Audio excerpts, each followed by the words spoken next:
everyone, welcome to another episode of Nerds on Tap, the podcast where we geek out over a pint or a flight and ponder the possibilities of future tech. I'm your host, Tim Shoop, and for those that know me, they call me Shoop Dog, a tag that started when I served in the United States Navy way back yonder, so something y'all didn't know about me. As you know, we always bring special guests on the show, but today we are starting a new series called What If?, where I'll be exploring emerging technologies that might reshape our world in the near future. Very exciting stuff. Oh, absolutely. And for this series, we're bringing on Sam, the IT guy. Now, unless you've been living under a rock, you may have seen the video that's been heavily circulating on social media, YouTube, and Hulu called Chaos to Calm, where the star of that show is Sam, the IT guy. A little about Sam. He worked for a company, actually the company in the video, as their IT guy. He was underpaid and overworked, and the staff was so demanding on him, he actually started to see them as zombies. That is, until Digital Boardwalk came to the rescue. And, of course, Digital Boardwalk is our major sponsor for Nerds on Tap. Digital Boardwalk is a nationally recognized managed IT services firm located in Pensacola, Florida, and they will take your company from chaos to calm when it comes to cloud management, cybersecurity, IT, and anything technology related. So now Sam today enjoys a very calm life with our help co-managing that company. If you haven't seen it, you can also go to Digital Boardwalk TV on YouTube to check it out. It's pretty funny. So welcome to the show, Sam. Thanks for having me. It's great. Are you ready to throw your mind at the first episode of What Ifs and get our audience thinking about what the future might look like for all of us? Oh, I am so excited to dive through the possibilities. Yeah? Oh, yes. All right, so for those of you who haven't tuned in before, and for you, Sam, the IT guy, we always start the show off with our first beer tasting. So today we have Deeves producing, excuse me. Deeves, take it away. Ladies and gentlemen, welcome to Nerds on Tap. I'm your host, Tim Shoop, and I couldn't be more excited to embark on this nerdy adventure with all of you. So grab your favorite brew, because things are about to get exciting. 3, 2, 1, go! Okay, so our first beer for today is our Hofbrau Original Helles-style beer. This comes from Hofbrau Brewery in Munich, Germany. And its description has always been told as a luminous golden yellow with foamy white crown, slightly malty, fully bodied, mature, and with an elegant finish. All right, I am going to turn my phone off because our receptionist is calling me right in the middle of the show. Oh, no. All right, let's give it a taste. Absolutely.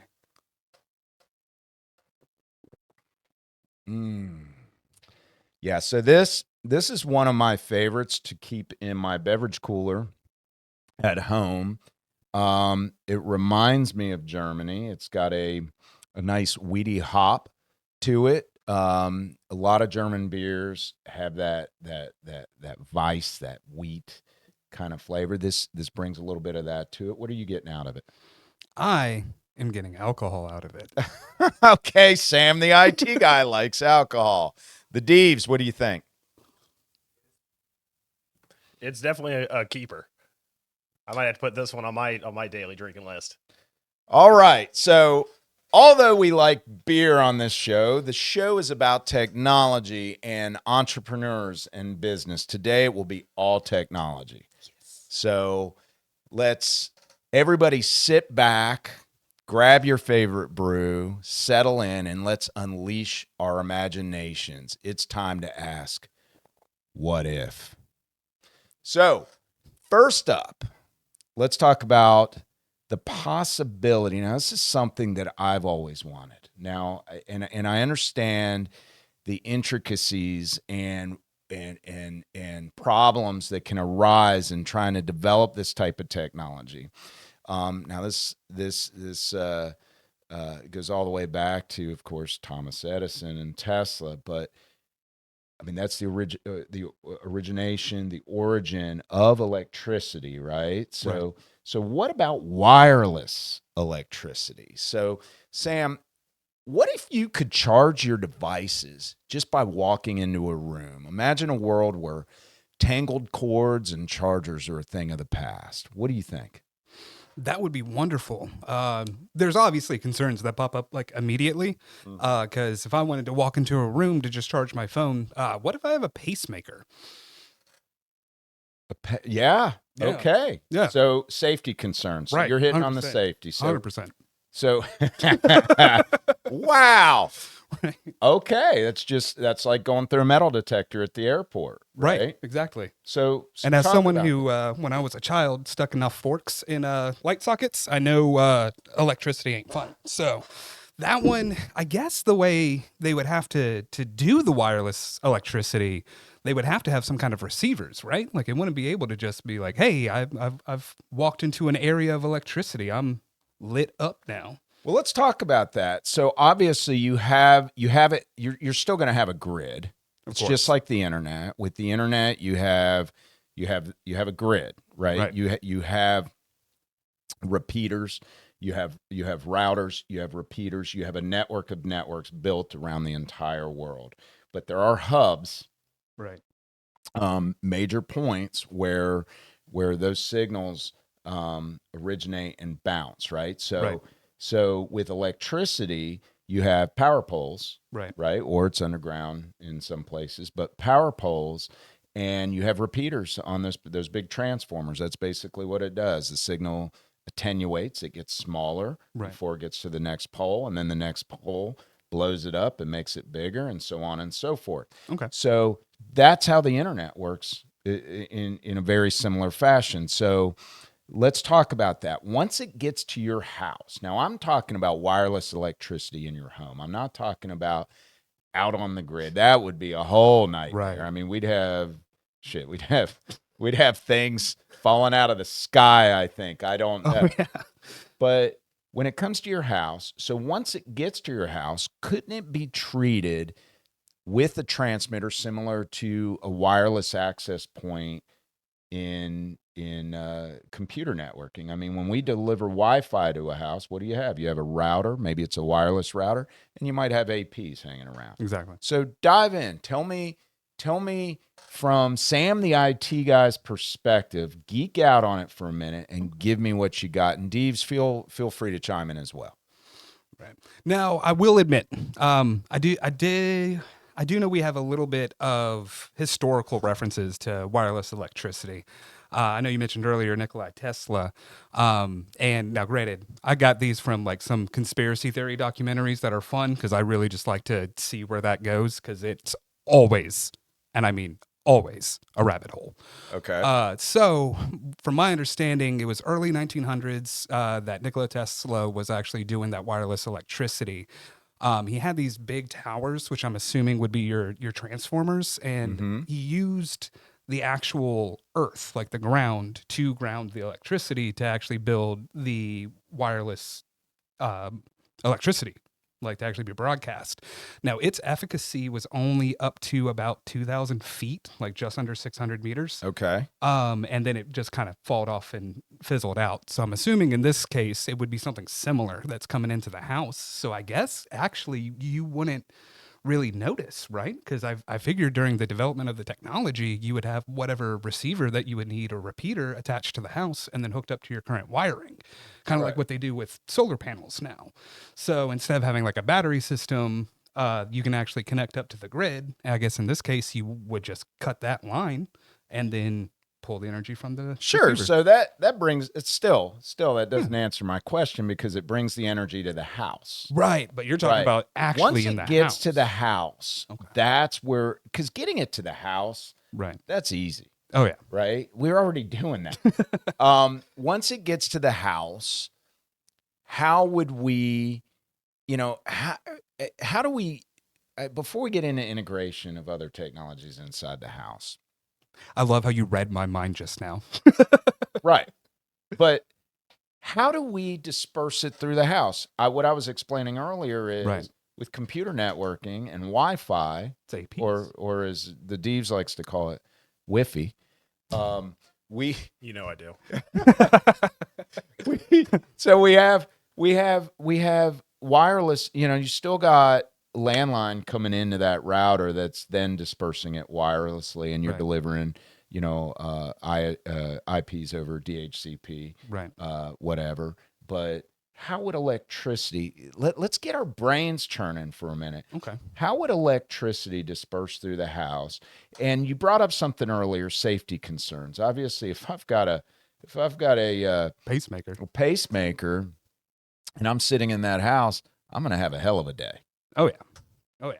So I guess in that case, there would have to be some form of beam forming, right? Just like with a wireless router, wherever you're at connected to the network, it isolates that signal directly at the device that's connected. So I would assume we would program the wireless the same. And in my head, I'm seeing like Glade, pay attention. Wall plugins that look like little glades, and they Okay. just repeat the signal wirelessly out. Okay, so similar to a Wi-Fi repeater that Exactly. exists already today. Yeah. So you're I know I'm So- still trapped in like how so the wait, world actually works. So wait, you're still. So where are you plugging those in? Wall outlets. So you're. Yeah. So, I know. let's back up for a minute. The whole idea here, Sam, the IT guy, is to eliminate outlets.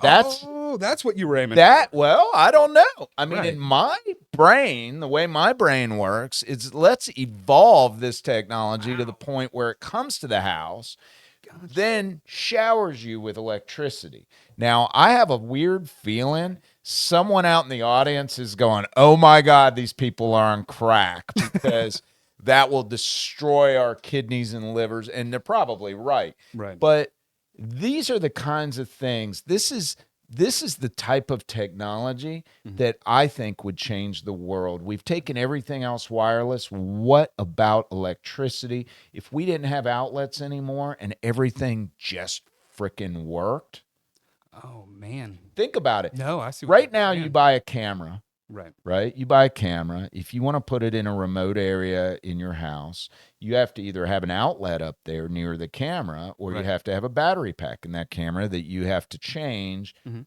every so often. Okay. So let's think about that. If you were to shower electricity in the house, you wouldn't need that outlet up there because that camera is going to integrate with it. Right. And maybe we get over the safety concerns by the electricity only coming down A certain amount. or beaming in certain areas That's what I'm thinking. to cover those things. And maybe that's how you get around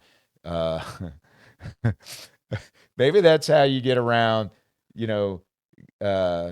guidelines Right. of what and be able to build this technology out. Absolutely. So in that one, as you continue to explain exactly what you're looking for, my idea just continues to evolve. I haven't given up on it yet. Sam, the IT guy, Yeah, here you're we too go. calm. I am Digital Boardwalk stubborn. has been good to you. So now I need It's your true. brain to kick back into high gear, and I need you to give me something. All right, here you go. So, what we do is develop new hardware for your devices that integrates similarly like a PCB and a network card.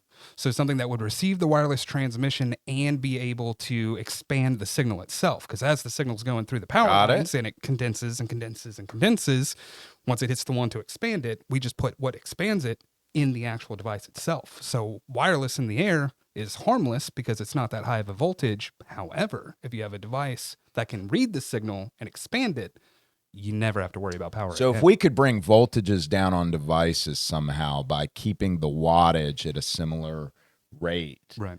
and we shower it with a certain spectrum of electricity, then we could possibly defeat this idea. Potentially. I know the biggest problem with the wireless power issue is just how much it dissipates as it expands, as it goes out. Mm-hmm. So I know that would be the first order of business, is extending the range without, increasing the risk of electric. But if you break electricity down into packets, Right. Oh, that's smart. let's talk about that. Okay. if you think of electricity like we think of bandwidth when it comes to the internet. Absolutely. Now, someone out there that's really smart is listening to this, Right. going, these guys are so stupid. Right. They're like, can you Google something first? But that's not the point of the show. The point of the show is to get everybody thinking about Absolutely. the what ifs. Absolutely. So let's talk about this. How do you envision wireless electricity integrating with current home and office technologies? And what would be the first major changes we would see? Now, what I'm talking about is once you have the electricity showering into the home, Right. Level amount. where do you see the evolution happening in the devices inside of that home, and how would it end? We talked about cameras, like Right. little wireless cameras. That would be amazing. Oh, you it's so nice You wouldn't need to run cabling. or batteries. You wouldn't That's have true. to change out batteries. So Yep. there's one aspect of it. Mhm. Can either of you think of another aspect? I'm waiting. My brain just was like, hey, everything that you guys were talking about, forget about it. Can you refresh me? My brain. Deeves, what are you thinking back there? You have access to Google in your production chair, and Oh yeah, why aren't you fact checking us? so you should be fact checking us and going, you guys are dumbasses. Yes, please. Look, it would just be me talking on everything. Something that I know is interesting about, both of y'all talking about pacemakers being an issue, Right. is that something that I know has happened with wireless chargers for phones is that it has to be a very direct view, path. Nothing can be between it, because between the object that you're trying to charge or give power and the thing charging it. So that might defeat that pacemaker because it can't, or not defeat the pacemaker because it can't actually penetrate anything. So let's talk about that. So if you had electricity somehow coming down into your ceiling that is powering some sort of pad Right. that might be lining your wall, Right. Or in that case, you 'cause- could electrify. And then, of course, if there's a short, your children get electrocuted and they're all dead. So, but right. something to think about. I mean, I'm picturing cabling coming down, powering a wall, a padded wall that basically houses electricity, passes code. Maybe they use some sort of shielding that is built into it that doesn't radiate outside of that wall. Right. But now your wall, potentially anything you connect to it, a hanging camera, a TV, Ooh, a that'd be cool. speaker system, you name it, it immediately has power. Just automatically. Just automatically. Yeah, that's great. I guess another route that you could take with that would be just like with Wi-Fi, right? Where we have 2.4 gigahertz and 5 gigahertz. 5 There you gigahertz. go, two spectrums. Right. You get the better speeds off 5 gigahertz, but it doesn't propagate through solid objects as well. So I guess if you really wanted to build in a failsafe, you would just have to get it in a high enough frequency. So, yeah. Yeah. Yeah. My brain going Yeah. overdrive. No, that's interesting to note, because that's how pretty much all of our technologies have come to pass. Governmental regulations and code is, they have to go through a myriad of that. And then finally they go, oh, we're safe on this spectrum. Right. Or we're safe on this spectrum. That's why wireless electricity doesn't exist, is because it's just not safe. Yeah. It's gotta be. So, and I talked about ways to, one of the questions would be, how do you mitigate those concerns with consumers? Right. We talked about shielding in a wall. If you're bringing in electricity, if it's line of sight or direct, it has to be a certain distance between the two objects. Get it? I mean, if I take a wireless charger now and I stick it on someone's chest that has a pacemaker, that's probably not a good idea. Probably not. So we're not going to do that. So let's talk about something that really is burning my brain right now. And staying on this topic, the impact on energy consumption around the globe. So could wireless electricity lead to higher energy consumption? Right? Okay. People are going to use more devices if they have more places to put them. Or would it promote energy efficiency? So how do we balance convenience and sustainability? So taking two sides of the spectrum, you've got to be able to balance and make it a long-term thing, but be able to, kind of balance the teeter between those two. So Right. would it be higher energy consumption or would it create more efficiency? I think it would do both. I think it would as well, because especially starting out, like developing the technology, you're going to be wasting like about 60% of the power that's output via wireless, at least with what we have currently. Because even your normal wireless charging pads, there's a vast amount of inefficiency that's used in them. So I would say initially, it would be almost triple the power consumption. But as the technology develops and gets down, if everyone has access to power whenever, and I'm assuming in this case we're going full on utopia type deal where it's Yeah. like you're not paying a monthly bill for power, it's just there. It's just there. It's just there. Oh, you're going to pay for it. Of course. It's never going to be free. Yeah. Just with like, some kind of neural disorder from all the wireless electricity going through your brain. So talking about the monetary aspects of it, what kind of economic impact could widespread adoption of wireless electricity have, especially in terms of the utility and consumer electronic industries? Oh, man. There, it's going to boost consumer electronics. Right. I mean, you're going to get more of a widespread adoption if it's easier for people to install. Right. Look what happened with technology that we see now. It's so easy. Like, do you remember the days I might. when mobile devices didn't exist? Well, I remember the days. PCs were yes. very cumbersome because you were dealing with Windows and they always had viruses, whatever. And it was all localized, right? It wasn't, like we know now where it's widespread cybersecurity events and things like that. But, if you have consumer electronics that you basically turn on, they immediately power up. Right. You don't ever worry about plugging them in, dealing with a bunch of cables, and they immediately not only connect to your wireless electricity, but your Wi-Fi. Right. You don't do anything. It's just magic. Oh, that's awesome. That's how most technology feels nowadays too, though. Like even us, right? Like we're with MSPs, like I do the vast majority of my job remotely because I'm just jumping into it from that distance. So I don't even know how that would look trying to think about it. How does that expand further with power? I mean, the birth of Digital Boardwalk was because of the widespread adoption of high bandwidth and the technology that evolved because of high-speed internet and high bandwidth. Yes, sir. And a lot of other technologies, streaming services. I mean, come on. If we were trying to stream on dial-up, would that be... Not even possible. No. Not even remotely. Hell, back in the day, we tried it. Oh, man. And oh, my God, it was so horrible. And you couldn't get through a minute of a show because you talk about buffering. There was no buffering. It was just paused. So, So the last question I have on this topic before we down our next beer, all right, which it looks like you finished. So, Sam, I like Sam, the IT guy. I like having you on the show because you're not a beer wimp. Right. No, not at all. No, this is good. You don't need to bust out your bottle nipples for me. I'm not going to nurse any of these guys.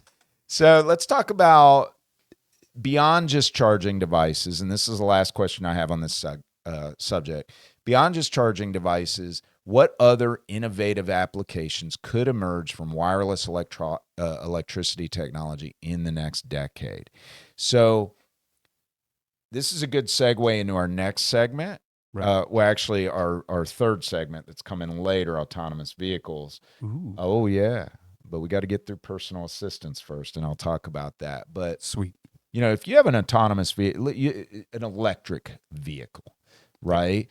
And you've got wireless electric. I mean, you're just pulling it in your garage and the darn thing's just charging away. You're not plugging it in. No, not at all. Think about it. Yeah, because it would be charging wherever you're going. In fact, you could probably, depending on how consistent the actual wireless electricity power grid is. Right. I mean, you could even start building these without batteries in them, make them even safer because then they can just run off the ambient energy in the air. So I feel like that would be the next logical step would be that's, and I think you're right. That's why I would start out with like being way more power consumption, and the only focus on that technology to drive it further is just going to be making it more and more efficient, More and more efficient. until that's a possibility. And what if it was limited? So what if it evolved over the years? Obviously, they have to go through developing it and making it safe and all that. And maybe they start by limiting it to just major roads and highways. Oh yeah. And so your cars from the roads and the highways all the way to your garage stay charged. So there's your there. I'm just over here like it would be so nice to pay $300 a month less.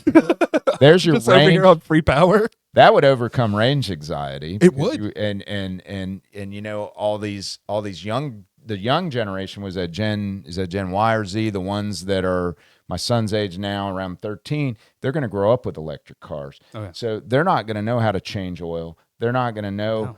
how to put a gas pump. You know, mine will. Mine will course. always Yeah, mine will know as well. old school and new school technologies because I want them to understand what if Yeah, all of this breaks. exactly. Cyber event, Oh yeah. world, a world event that takes out all these grids. You still want to know how to survive. And Oh, yeah. one of those survival techniques is knowing. If anybody has watched Fallout, Crawl out to the fallout, baby.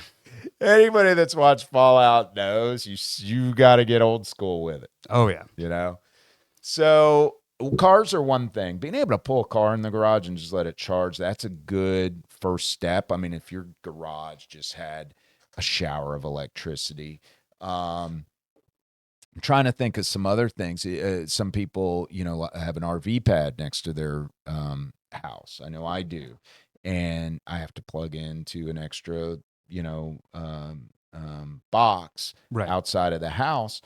What if I didn't? Yeah. What if I just backed it in? The darn thing worked. It stayed working. Just good to go. Plus, RV parks would be popping. Oh man.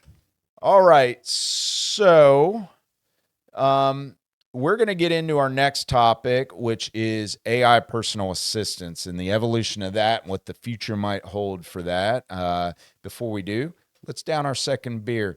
The Deves, take it away. So our second beer today is a classic Sam Adams Boston Lager.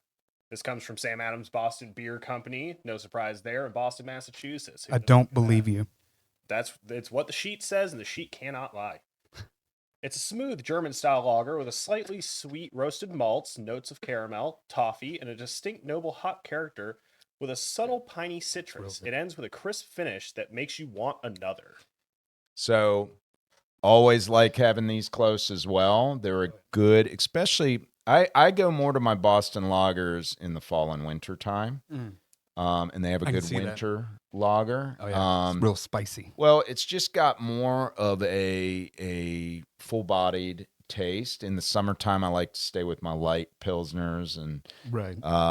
but When this- you're sweating your body weight out every day in sweat because Florida, it would make sense. cheers, Sam, Yes, the sir. IT guy. Cheers, boss. All right, so we're going to get into AI personal assistants. And what I want to kick this segment off with, I want to get our audience thinking about the future of this technology from all different perspectives. Like similar to what we touched on with electricity, I want to talk about, safety and privacy aspects. I mean, Absolutely. that's obviously on everybody's mind.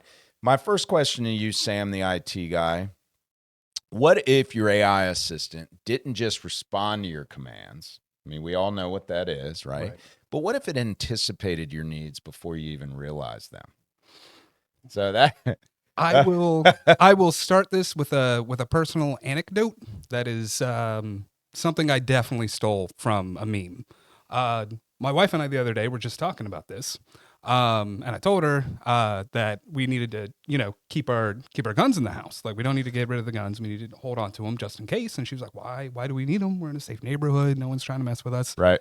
And I was like, "Well, you never know when the toaster might act up." And then she started laughing. I started laughing. The toaster started laughing. I shot the toaster all over. Oh, I love it. I love it. There's we're not here to talk about guns, but there are huge national debates, and Oh yeah, that was for the joke. it's very polarized as Understandably. far as guns. But if there is a national event and grids go out and all of that, there Right. will be civil unrest. Now, we don't want everybody out there shooting everybody. Right? No, not at all. But, I get the argument about I need to protect my family. Oh, yeah. I mean, it kind of takes you back to the 1800s. Right. Right. And what a lot of people don't realize is just like that, I mean, think about it. Some people, I think groceries grow in a grocery store. It's fair. Like they just appear on the shelves I don't- magically. I mean, those things don't just happen. So if you have a national event, that stuff's going to dry up because your farmers are involved in it. I mean, everybody, imports, Oh, yeah. all of that is affected.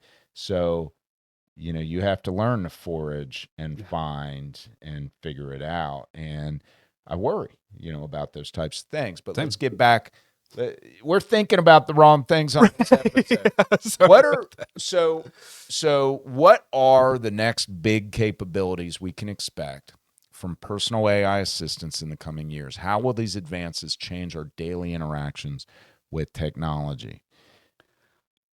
Bold opinion here. Actually, I don't think it's bold. I think it's actually extremely reasonable. It's not going to be recognizable. This is something that's going to flip everything on its head because right now, AI seems like scary but manageable. But right now, you have to realize that AI is not in its final form yet. Like it's multimodal. There's different modes of it. So the next logical step, once they have every single module of an AI you can imagine, is then combining them all. And then that's where we would be looking at like actual AI technology. Right now, now granted, it's mostly Google Assistant that, I end up fighting with occasionally. Like, I don't know if you've ever tried to play a song in your car, but Google Assistant, people talk to Alexa, Siri, all of these are AI assistants, right? Right. I do believe those are just voice assistants. They don't actually have like an AI model behind them. So no AI model behind them, so no machine learning. I think the only one that I know of. ChatGPT. Right. The only one that I know of right now that actually has it built into the phone, I think was Samsung's newest flagship. Okay. And I think there was actually a subscription involved. I'd have to double check. I don't actually know for sure. So, but that's can you imagine like these things going full bore?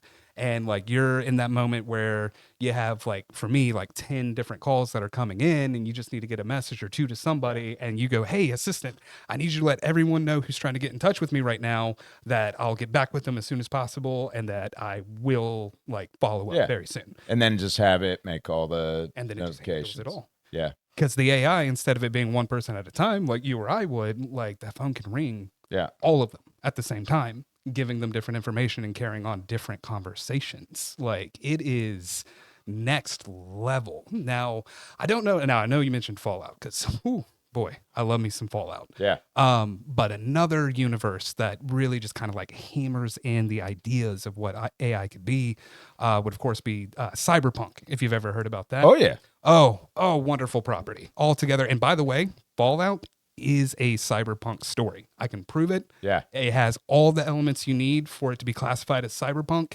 That's cyberpunk right there. You have RoboCop as cyberpunk and Fallout. Like they both are.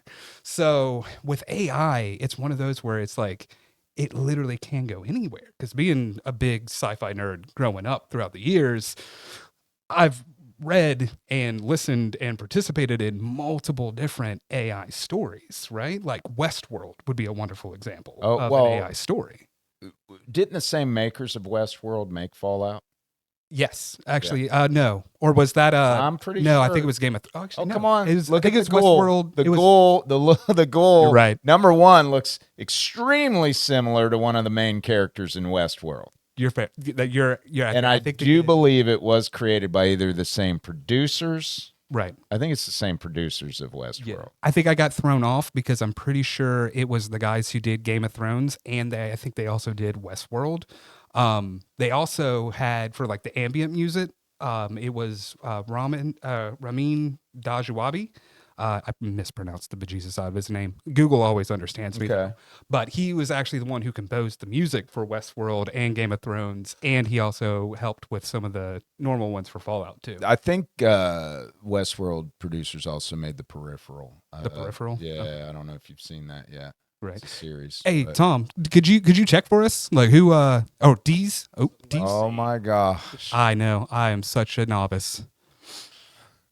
It looks like Westworld was created by Jonathan Nolan and Lisa Joy, Okay. and Fallout is created by Graham Wagner and Geneva Robertson Dwaret. So cross-reference Westworld and Fallout and see if those are related. And then we are going to try to stay on topic here. Right. Continue to talk about personal assistants. Of course. But I mean, at the same time, Westworld would be the best personal assistance ever, because then you're just like, hey, can you go to McDonald's for me real quick? I'm feeling a Big Mac. And then they can just hop in their car and go grab it and bring it back to me. It made me so happy. But And- you know what would be even better than that? What's We're that? talking about future technologies. And when I Right. think about existing technologies that we have today, a lot of existing technologies we have today relate to old movies and TV shows I watched in the 70s and 80s. So I actually have an anecdote for that. So the Jetsons. Everybody kind of references the Jetsons. I watched the Jetsons when I was little. The Jetsons, video conferencing. I mean, they talked on a TV, right? They saw and heard each other on a TV. They had flying cars that were autonomous, Right. or mostly autonomous. They had personal assistants. They had Yes. it was built into their was it the robot or the apartment they lived in? I can't remember, but I think it was both, wasn't it? but one of the things, Yeah. you talked about food, going down the road, getting a Big Mac. Oh. What if food was micronized, right, into about the size of a pill, and Okay. you just popped it into a device, and now you have a roast? Oh, that's like Back to So- the Future. That's right. Yeah, it was, with but it Pizza was Hut. also, I think they did it on the Jetsons also. I believe so, yeah. So, and Steven Spielberg probably got that idea from the Jetsons. Oh, So- absolutely. But if you look at all those old shows, Mhm. things that exist now and are the reality now Right. were actually in old movies and TV shows. So the movies and TV shows we're watching now, There's probably a couple of gems in there, absolutely. yeah, I mean, some of the things that we might realize in the future. So let's talk about. Go ahead. Oh, I was about to say, I know the big one for me, like my favorite example of that is Star Trek. Oh yeah. Like you can straight Look up, at the phones. I mean, the phones. mobile phones. and even like in Next Generation, they had full blown tablets. Like they're rocking. Beam me around. up, Scotty. Yes. There are times where I can play off being like, have no idea what happened just now, and no one notices. But that was not one of those moments. So the biggest thing that comes to mind with AI assistants is privacy.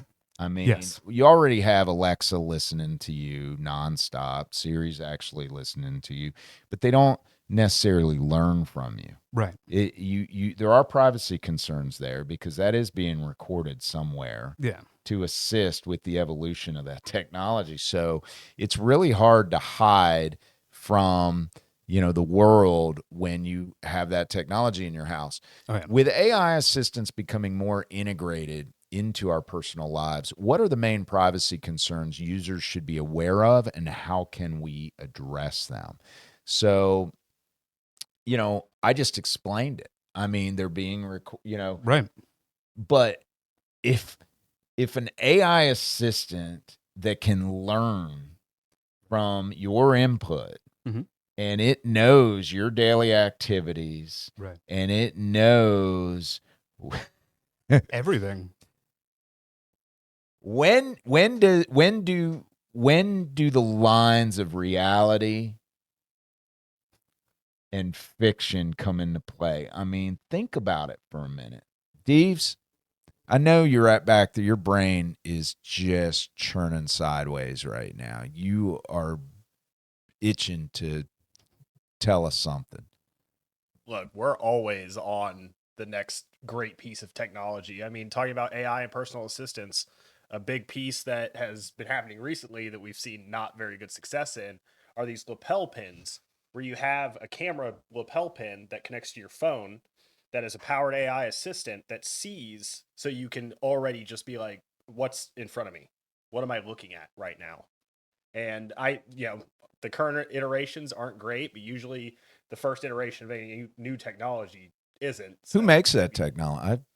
Well, there's There. two that I know of. Are you talking about Rabbit and Rabbit. Humane? Rabbit and Humane. Yep. Okay. Humane Technologies and Rabbit. Rabbit was the one that famously right now isn't doing so hot. They had a pretty bad product launch, and then big reviewers all kind of gave them thumbs down. And I believe they're filing for bankruptcy. So I wouldn't be surprised because there's actually a little bit of a development with that too. There was a guy who was actually able to crack into it and come to find out the Rabbit, the whole device, which is like I think it's like a $400 device. And then like there's a monthly $400. subscription, 400. Okay.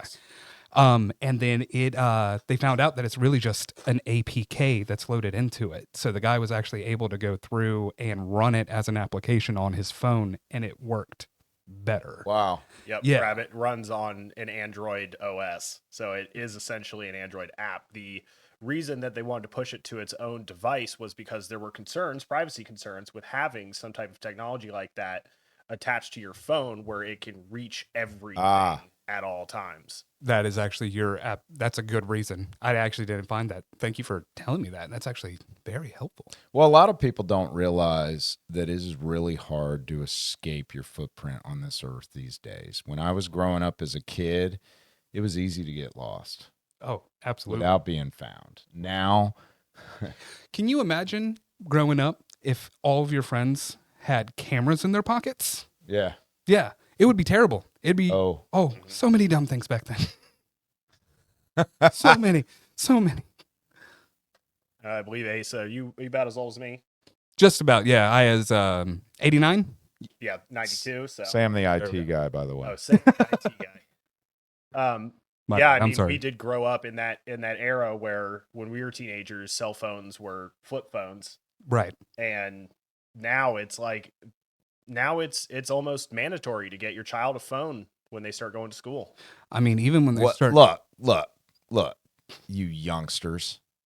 When I was a teenager, me and my buddies, oh, you can't touch that yet, Sam, the IT guy. He's trying to reach for the third Is that beer. a Nerds on Tap first? It's yes, we're almost there.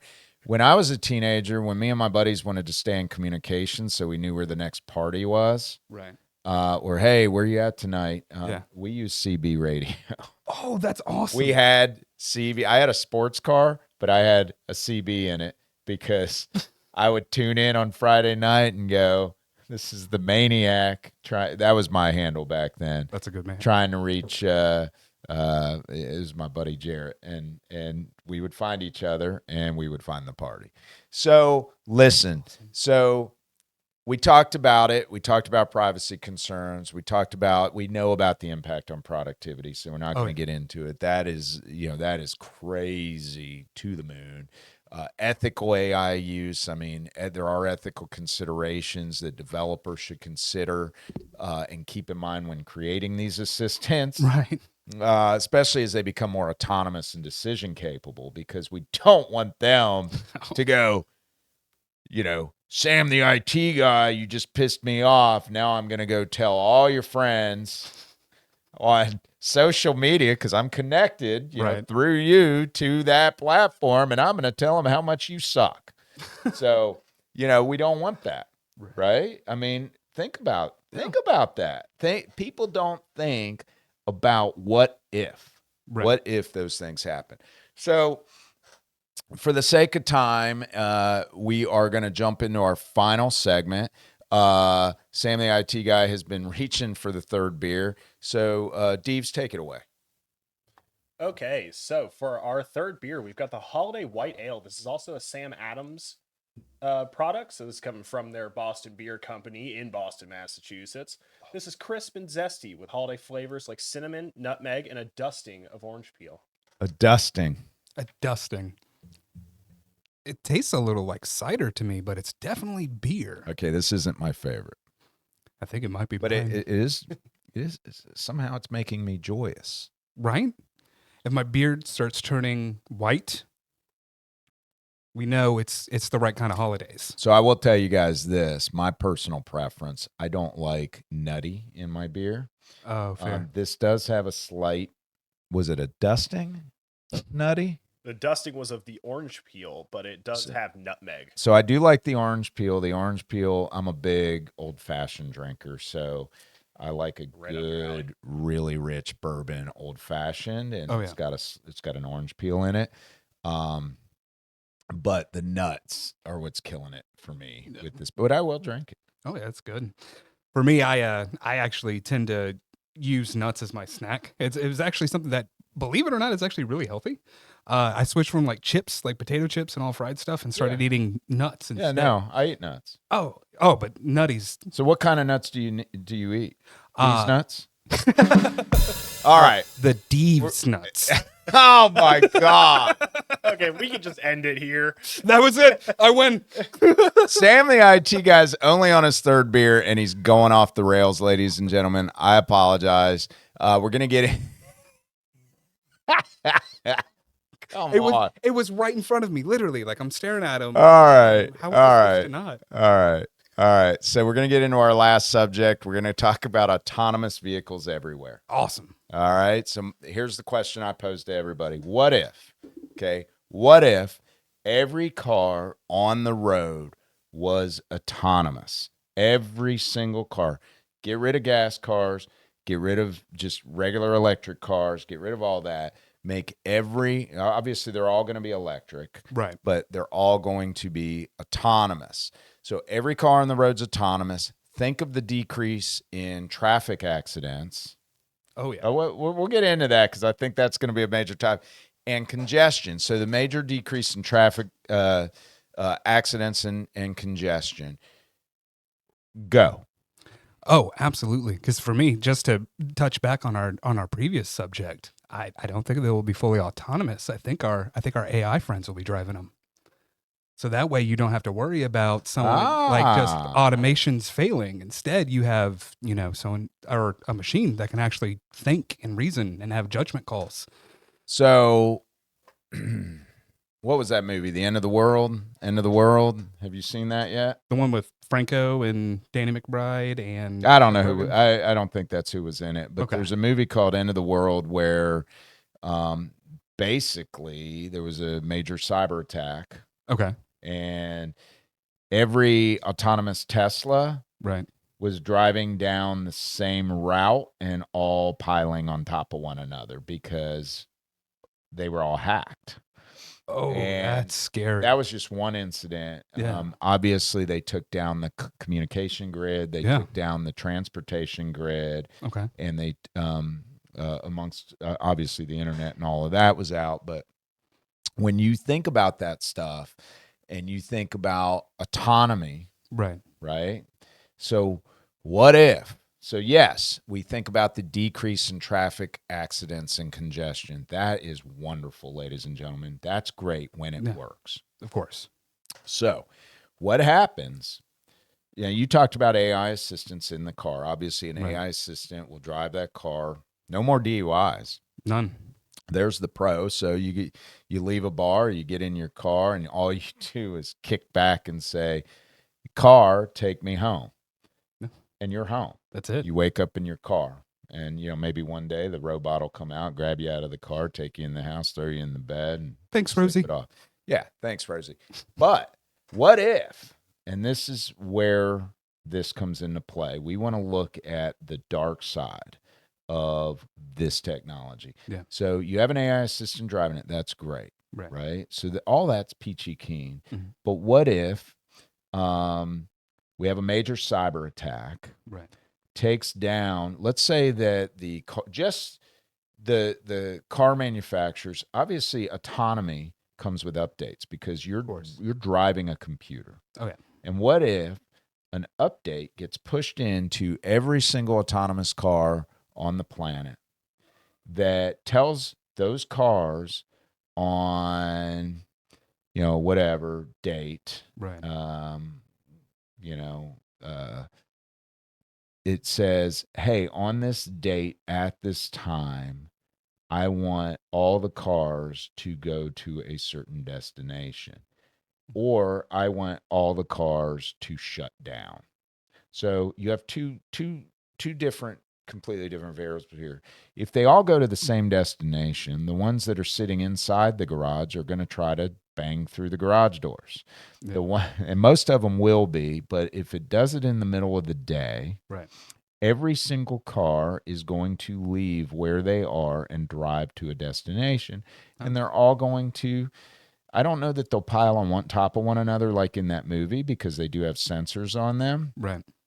but that destination could be the ocean. Absolutely. It's not, it may not see that. I don't know. What if they shut down? What if they just literally shut down? What does that do to people? How does that create civil unrest? And what does it do to the economy? Because now a lot of people work remotely nowadays. Oh yeah. But think, what if? What will that do to the stock market alone? It will tank. Absolutely. Because a lot of companies won't be doing what they need to do. Right.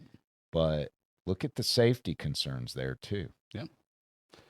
And the other big part of, because any part of the human condition is socialization, because at the end of the day, we're all social animals. So if it's one of those where, the world just is like, all right, so we're going to go ahead and jack every car on the planet.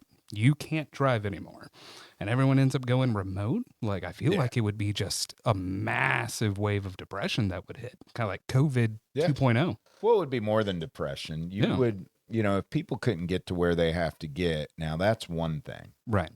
But if they can't get to where they get, now I want to put this into a bigger perspective for everybody listening out there right now. All right. We're just talking about cars. Yeah. But what I meant to say was, what if every vehicle on the planet was autonomous?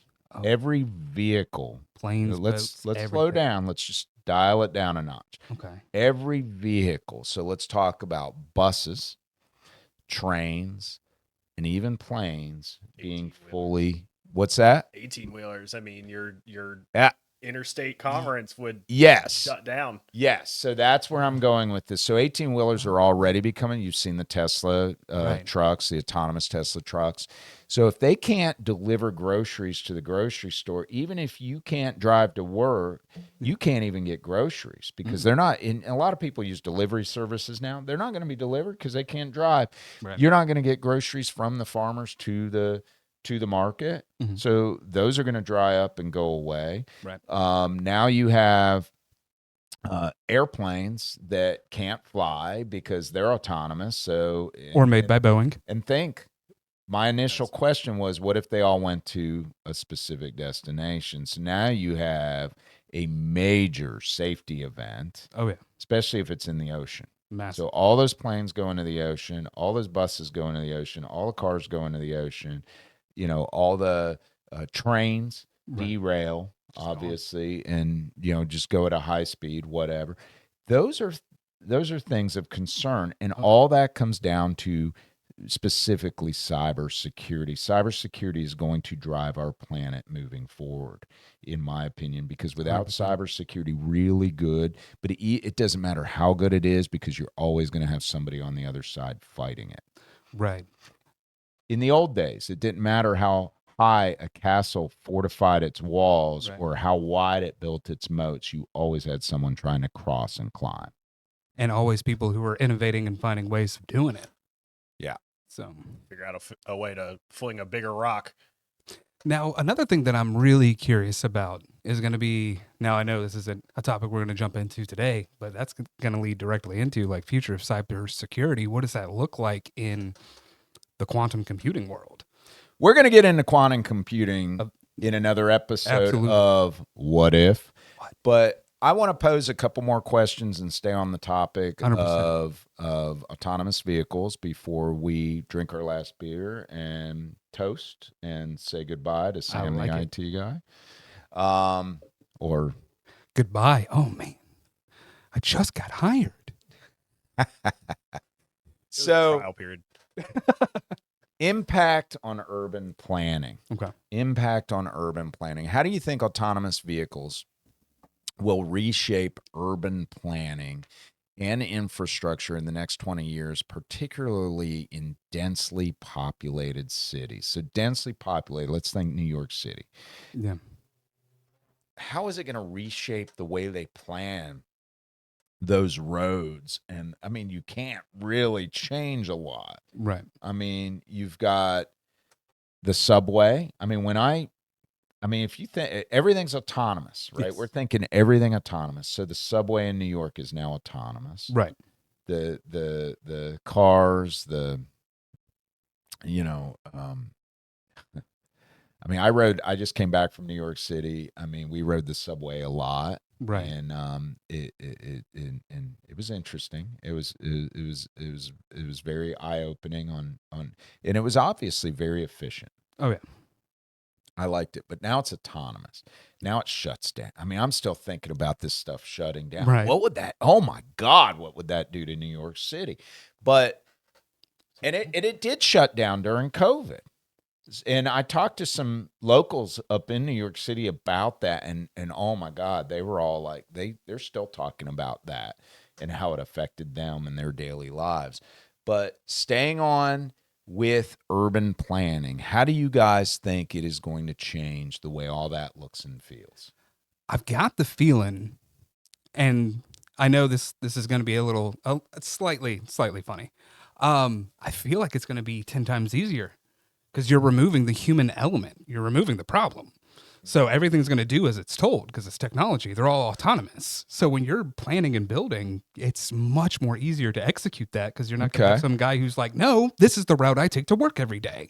Like, you don't have to worry about not knowing another path. You know what I mean? So I feel like it would actually be a boon for it. So all they would have to do is integrate the new technology into the existing infrastructure, and you're saying that's all they would have to do. Right. And then once they do that, then once it's fully adopted, right? Because right now, if you have like a split of automated cars versus ones that are actually going through, there are people who are driving manually, you can't predict anything because humans in general, we're all very unpredictable. So if you have it over to technology and it's just a few lines of code that is what they're doing, then you can predict and thus change it however you need because no one's going to mess you up. Right. So autonomous vehicles, oh my God, just we're on the cusp. Right. I was thinking about that the other day. I was talking to my wife, right? We're going through a bunch of different YouTube channels, like, because we tend to veer towards the more educational stuff. And she looked at me and she was just like, do you feel like everything we watched growing up is becoming real, like right now? It's becoming real. It's all becoming real.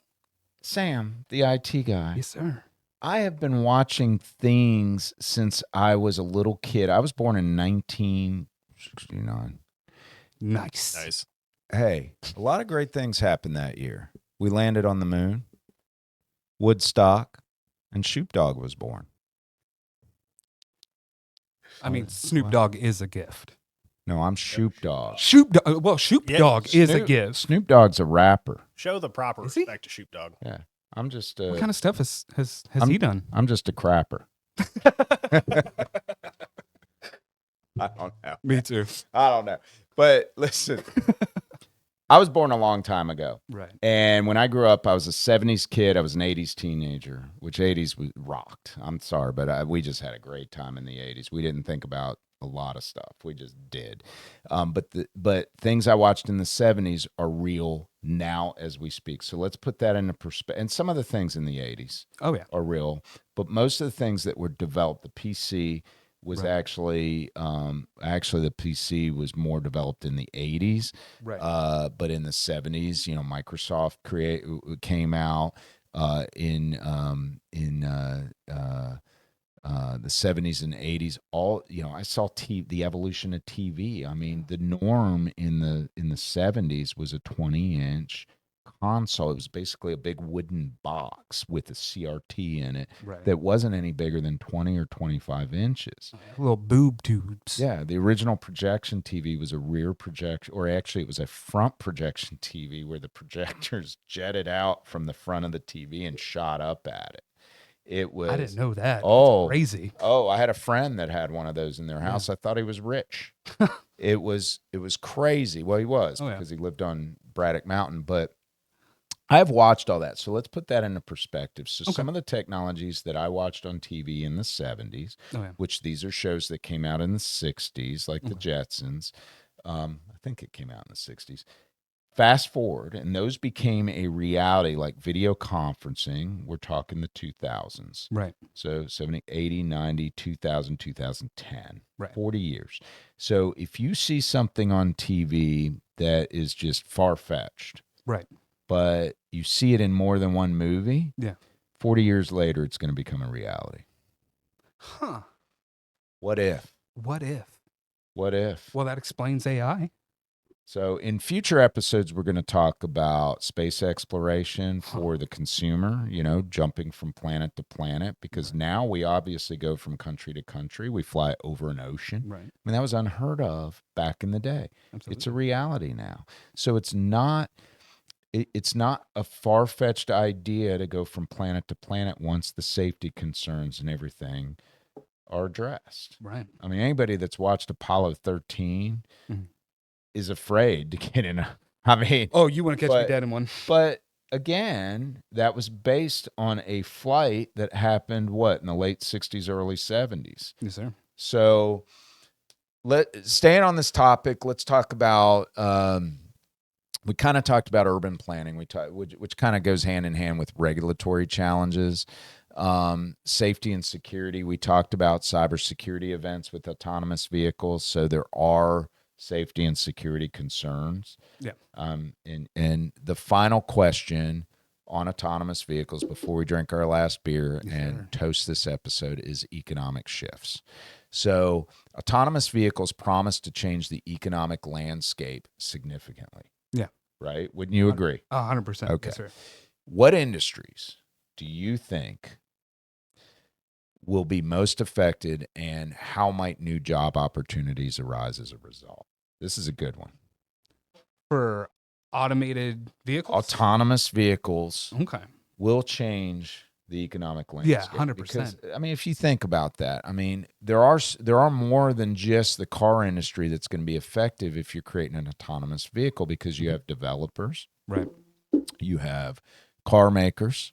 I mean, and it's different than making a car. I mean, look at the freaking Cybertruck. I mean, it looks like a freaking refrigerator on wheels. Right. It is the ugliest freaking thing I've ever seen, but it's got really cool tech built into it.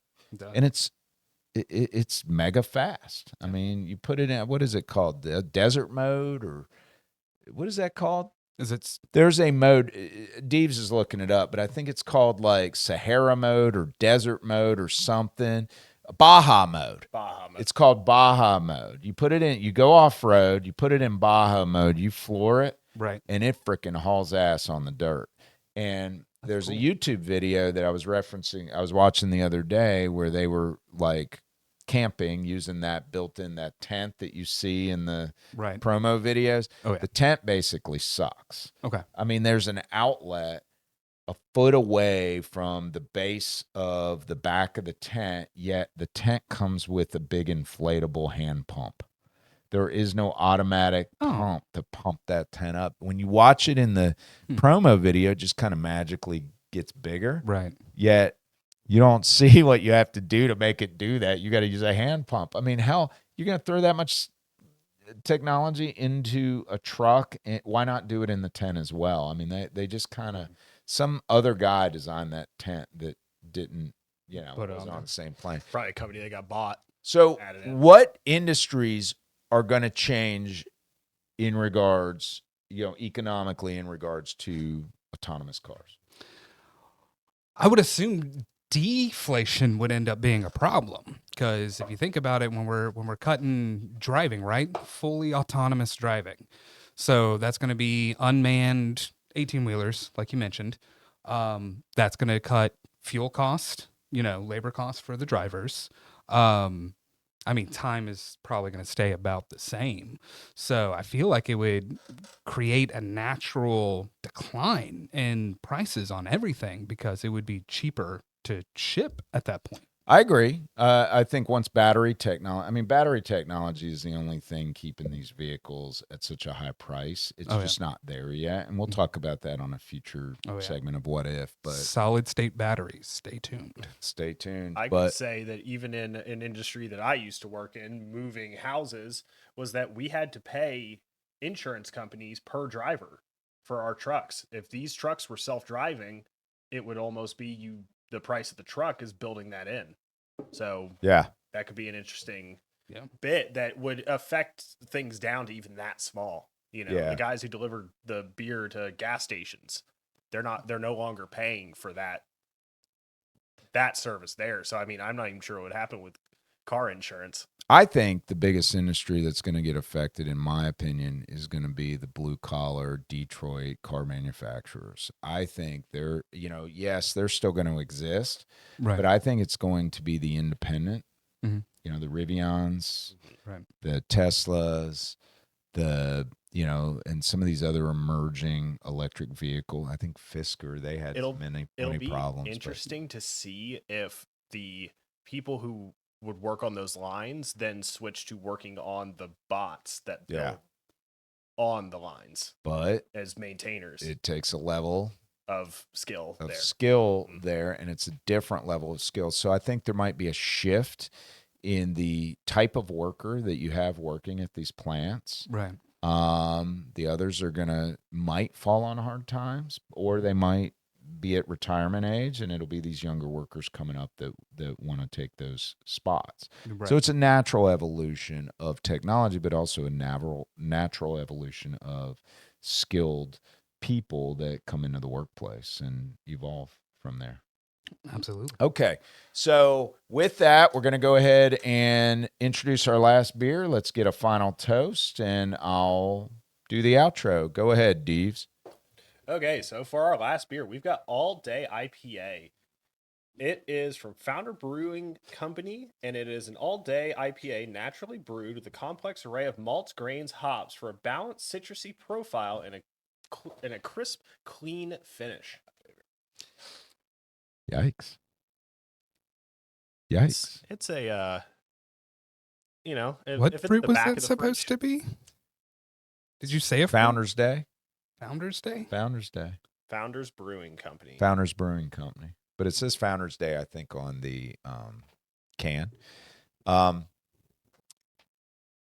It's an interesting one. Let me get to toast to Sam, the IT guy. You've been great. Sam, the IT guy. Thank you for having And me. you guys need to keep a lookout for that video that Sam starred in. He did a really great job. He gets attacked by zombies. There's a lot of interesting things that happen in that video. It's circulating on social, Hulu, YouTube, and you can check it out on Digital Boardwalk TV on YouTube if you just want to find it directly. It's worth a watch. You can watch your own unicycle night in action. Yeah, he even rides or attempts to ride a unicycle. What? I was on it. Didn't you get a concussion making that video? It was a small one. Oh, I can't remember. So. I saw the workers' comp claim come in, so no, I'm kidding, ladies and gentlemen. But hey, thank you for getting nerdy with us for a little bit and welcoming Sam, the IT guy, to our every other episode segment of What If on Nerds on Tap. Ladies and gentlemen, stay nerdy, stay aware, and always think about what if things happen in the future. Have a great day. Thank you. And until next time, stay nerdy and keep drinking. All right. Woohoo! Cheers, my fellow nerds and beer lovers. Stay tuned for more Nerds on Tap. Oh, and one more thing. Help us spread the nerdy love and the love for great brews by sharing this podcast with your friends, colleagues, and fellow beer enthusiasts. Let's build a community that embraces curiosity, innovation, and the enjoyment of a cold one.